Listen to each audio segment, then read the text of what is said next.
علامہ اقبال نے ایک درجے میں بات بہت پہلے کر دی تھی، یہی نظام حق کی، اسلام کے غلبے کی، یہ بات اقبال کر کے جا چکے تھے، لیکن انہوں نے ایک نقشہ بھی کھینچا ہے ابلیس کی مجلس شورا کا. یعنی جب یہ دنیا میں بات پھیلی ہے تو ابلیس کے ہاں بڑی کھلبلی مچی ہے، یار میں نے بڑی مشکل سے ایک نظام بنایا تھا، اس کے خلاف جب انسان اٹھ کھڑا ہوا تو میں نے اس کو جمہوری شکل دے دی. اب ایک طرف تو اسے اطمینان ہے، کس کو؟ ابلیس کو، کہ مسلمان بے پرواہ ہیں، خطرہ کوئی نہیں میرے اس ابلیسی نظام کو،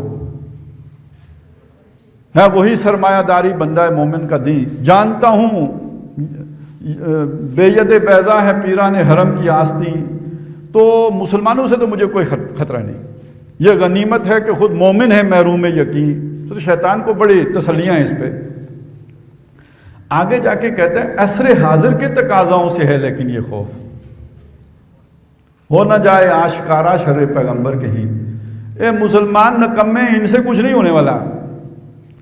لیکن یہ جو زمانہ جس طرف جا رہا ہے کہ وہ خود محمد الرسول اللہ صلی اللہ علیہ وسلم تک نہ پہنچ جائے، اس کا خطرہ ہے. جب اس کا خطرہ ہے، اور دوسری طرف جب علامہ اقبال کے بعد مولانا مودودی رحمۃ اللہ علیہ نے اٹھ کر ایک پورا نظام مدون کر کے دے دیا کہ اس طور پر یہ نظام غالب ہو سکتا ہے، تو اس وقت کے مغربی دانشور یہ سمجھ گئے کہ ہمارے لیے خطرہ اسلام میں ہے نہ کہ کمیونزم میں. یہ کمیونزم کے ابھی بھائی بتا رہے تھے نا آپ کو کہ یہ جو 20ویں صدی ہے یہ ایک طرف کمیونزم تھا تو دوسری طرف جو ہے کیپٹلزم تھا، تو غلبہ تو کیپٹلسٹک سوسائٹی کا تھا اور اس کو تھریٹ کر رہا تھا کمیونزم. دنیا یہ سمجھ رہی تھی کہ ٹکراؤ کمیونزم اور کیپٹلزم میں ہے، لیکن یہ کہ ان کے بڑے بڑے جو دانشور ہیں ٹانبی جیسے، وہ یہ کہہ رہے تھے کہ خطرہ جو ہے وہ مصداقیت میں نہیں، وہ اسلام میں ہے. اصل مستقبل کا چیلنج اسلام ہے.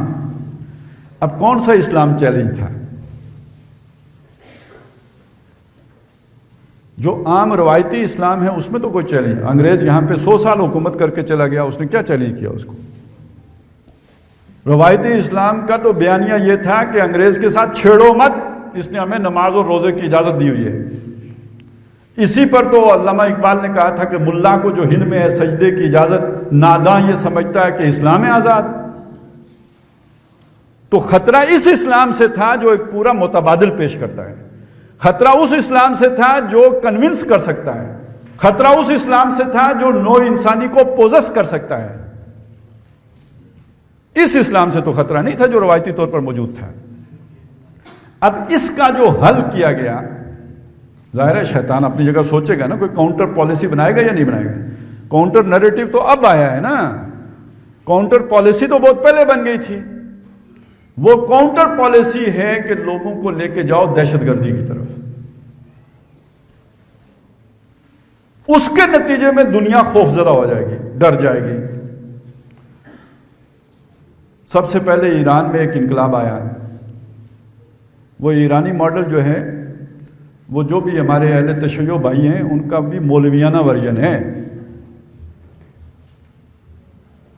پھر ان کے پڑوس میں افغانستان میں ایک اور ماڈل آ گیا، وہ اہل سنت کا مولویانہ ورژن تھا.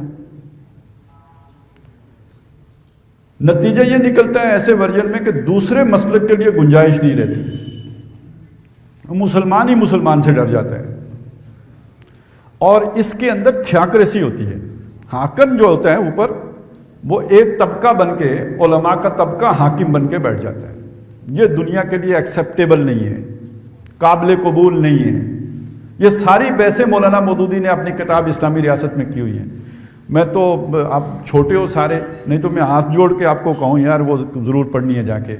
ابھی تو میں صرف یہی کہہ سکتا ہوں کہ بڑے بھائی کی بات مان لو یار، اسے پڑھنا، ضرور پڑھنا جا کے. اور نہ سمجھ آئے تو کوئی یعنی ایف اے لیول کی، انٹر لیول کی پولیٹیکل سائنس کی، سیوکس کوئی پڑھ لینا کہ بھئی بیسک کانسیپٹس کیا ہیں سیوکس کے، پولیٹیکل سائنس کے، اور مولانا مودودی نے ان کو ہینڈل کیسے کیا، ٹیکل کیسے کیا، کیا انسانی ذہن کے سوالات تھے جن کے انہوں نے عصر حاضر کے روز حوالے سے جوابات دیے ہیں.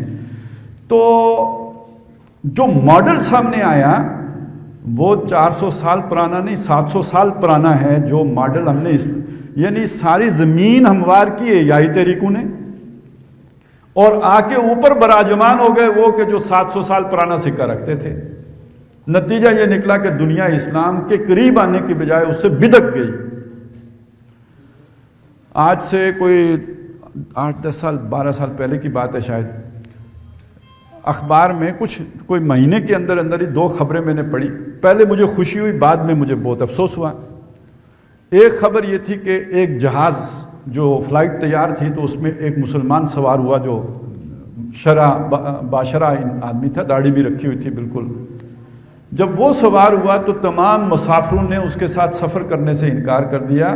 انہوں نے کہا جی ہم اگلی فلائٹ سے چلے جائیں گے، ہمیں خوف آتا ہے.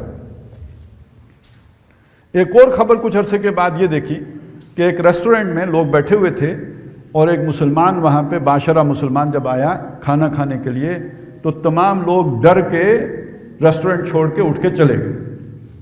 یہ خبریں پڑھ کے پہلے تو بڑا یہ ہوا نا کہ جی ہم تو بڑے پہلوان ہیں، شاہین، اقبال کے شاہین ہیں، دنیا اتنا ڈرتی ہے ہم سے.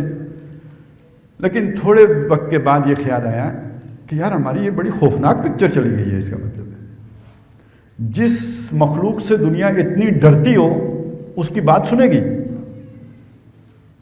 جہاں سے میں نے بات شروع کی تھی ذرا واپس وہاں آ جائیں. دنیا کے سارے کافر کون سے کافر ہیں؟ حقیقی کافر ہیں، قانونی کافر ہیں. حقیقی کافر کب بنیں گے؟ جب ہم انہیں دعوت دیں گے، سمجھائیں گے، اس کے بعد نہیں مانیں گے تب حقیقی کافر بنیں گے. جب ہماری یہ پکچر پینٹ کر دی گئی جو میں نے ابھی آپ کو بتائی تو ہم دعوت دینے کے قابل رہے. اور اسلام کا جو تصور گیا وہ کیا گیا؟ کوڑے مارنے کا، سزائیں دینے کا، مار پیٹ کرنے کا. ویلفیئر سٹیٹ کا تصور تو نہیں گیا. ریاست ہو ماں جیسی جو بنائی تھی محمد رسول اللہ نے صلی اللہ علیہ وسلم مدینے میں، وہ تصور تو لوگوں کے سامنے نہیں گیا. ایک ڈکٹیٹرشپ کا تصور گیا، آمریت کا تصور گیا، ریجیڈیٹی کا تصور گیا، سخت مزاجی اور تشدد پسندی کا تصور گیا. وہ تصور تو جا ہی نہیں سکا جو محمد رسول اللہ صلی اللہ علیہ وسلم نے ہمارے لیے بطور نمونہ چھوڑا تھا. اور یہ والا تصور ہمارے دور ملوکیت سے بھی شدید تر ہے، خطرناک ہے، بھیانک ہے، لرزہ طاری کرنے والا ہے، ڈرانے والا ہے، خوفزدہ کرنے والا ہے. اور مزے کی بات یہ ہے کہ جنہوں نے یہ تصور دیا اقامت دین کا، دین کے غلبے کا، اللہ کے دین کو، اللہ کے کلمے کی سربلندی کا، انہیں بھی یاد نہ رہے کہ یار آج کے دور میں اسلام کا ماڈل کون سا ہوگا. اور انہیں بھی لوگ آ کے ورگلا لیں، چٹکیوں میں اڑا لیں، ان کے تیار کردہ لوگوں کو لے کے کہیں چلے جائیں، جا کے غاروں میں بٹھا لیں.